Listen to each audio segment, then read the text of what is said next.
So this is a story about how I got my first ever book deal. The book in question is this book, Hollywood Car Wash, and just, everything that happened along the way, like, the agent, the book, the self-publishing and stuff like that. The story starts in 2001, 2002, and you're like, why does it have to go back so far? And it has to go back so far because the story actually parallels the evolution of the self-publishing industry.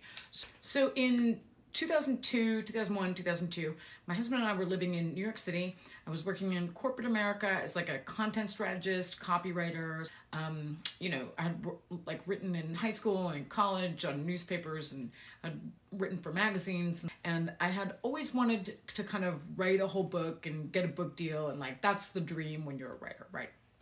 And I was living in New York City, so that was a really good place to do that. I had an idea for a nonfiction book, and if you don't know how fiction versus nonfiction works, in a nonfiction book scenario, you would write a book proposal and then send that to an agent, and they would shop that to a publisher. And like I said, this is back in 2002, so there's no such thing as self-publishing, really. I basically had an idea for a book, a nonfiction book. I wrote it up in a book proposal, and I, networked a lot in publishing events and stuff. And eventually I found an agent in New York City who could shop that book around to publishers. And that was I thought that was totally happening. And I was like, I'm arriving. That's it. So that book never went anywhere, sadly.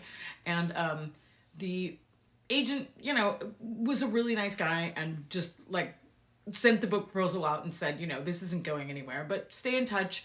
The next thing you write, if you have another idea, let me know, and, maybe I'll represent you. And that's how publishing goes and how it went back then, and, how it might still go to this day. So, in fact, I did stay in touch with him. A few years later, my husband and I moved to Los Angeles. My husband is a voiceover actor, and back then, the only two places you could live were New York and Los Angeles. And so we moved to LA, he got into the industry, and we reconnected with a lot of people that we knew, and I reconnected with a lot of people from high school.